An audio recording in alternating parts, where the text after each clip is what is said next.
Good morning, students. Uh, Let us continue Module 4. In this lecture video, we will be studying uh, formal risk analysis structure, Octave and FAIR. These are two major concepts under the risk analysis we will be studying.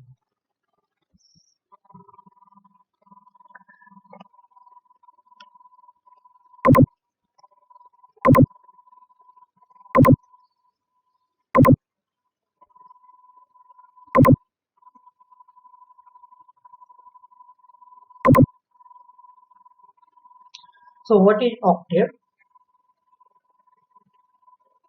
Octave full form is operationally critical threat, asset, and vulnerability evaluation. Operationally critical threat, asset, and vulnerability evaluation.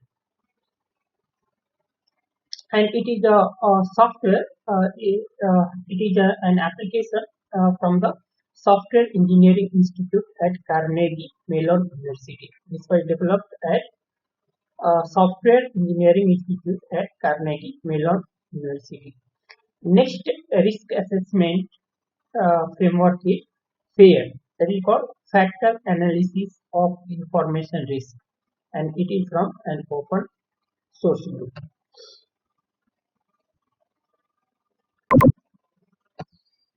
Octave.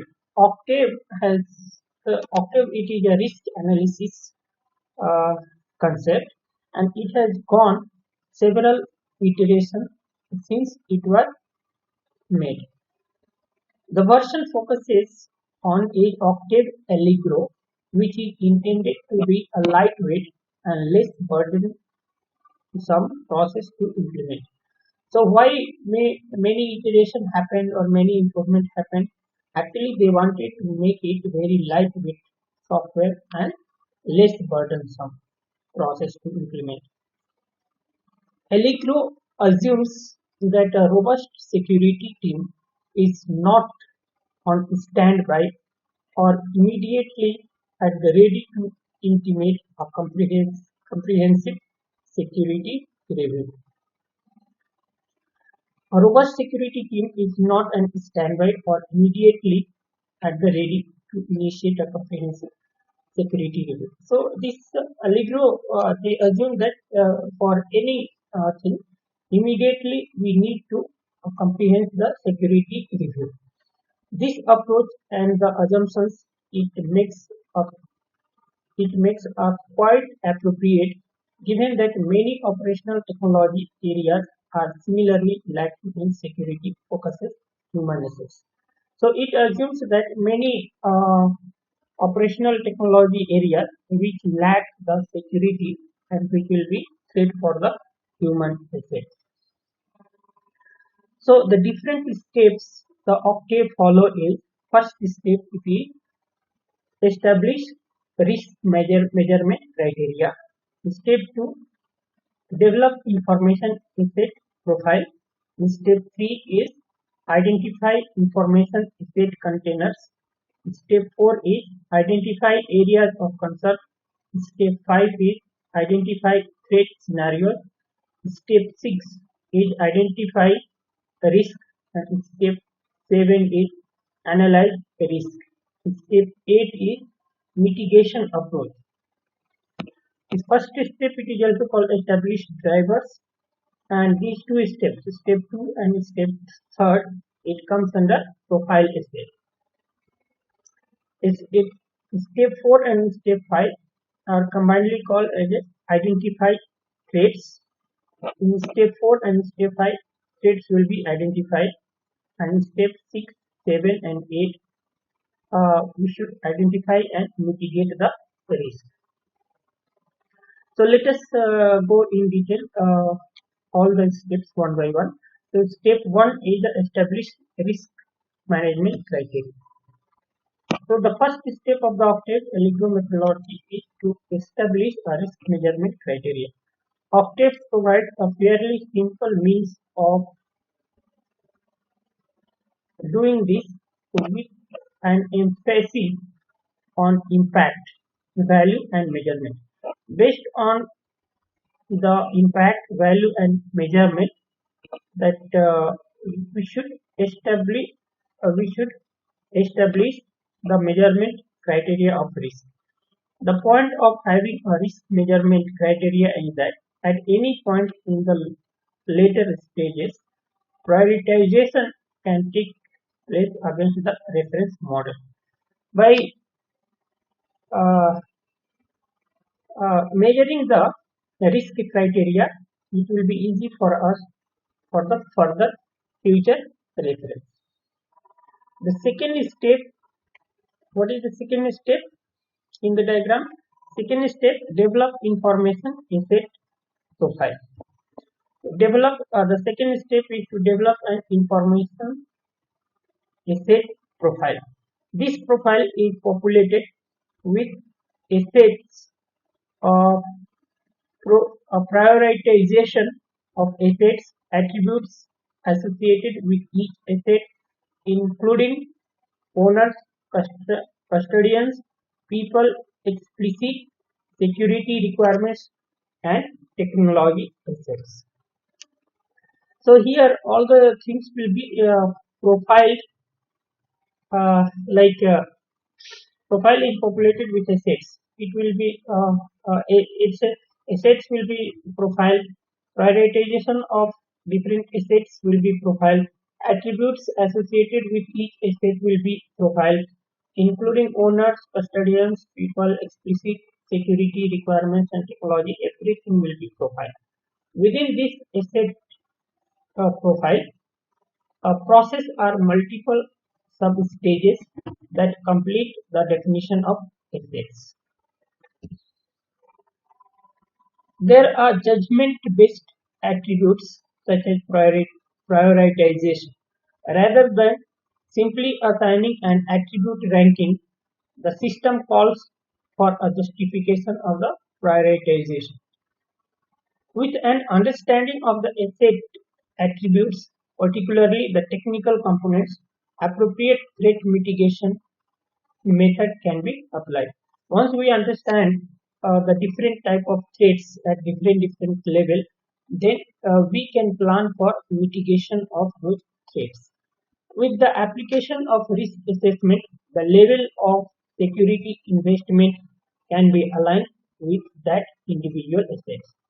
With the application of risk assessment, the level of security investment can be aligned with that individual assets. With this application of risk assessment, this level will be applied. That is called security investment. Next, third step is to identify information asset container. In the diagram, what is the third step? It is to identify information asset container. So this is the range of transport and possible locations where the information might reside. This enforces the compute elements and the networks by which they communicate. So it reference what? It reference the compute elements and the networks by which they communicate. However, it can also mean physical manifestation such as hard copy document or even the people who know the information. The fourth step is to identify areas of concern. Fourth step is very much important for area of concern. We depart from data flow, touch and touch and attribute focuses to one where the judgments are made through a mapping of security related attributes to more business focused on use case. At this stage, the analyst looks to risk profile and delves into the previously mentioned risk analysis. By seeing the difficulty, mainly the owner wants its previous version only. So closely related is the fifth step. Fifth step is fully closely related, where threat scenarios are identified. In this case, threat scenarios are identified. Threats are broadly and properly identified as potential undesirable events. This definition means that results from both malevolent and accidental accuses are viable threats. In the context of operational focus, this is a valuable consideration. At the sixth step, risks are identified. At the step number 6, risks are identified. If risk is found, then again we have to reconstruct the module, the step 1 and step 2.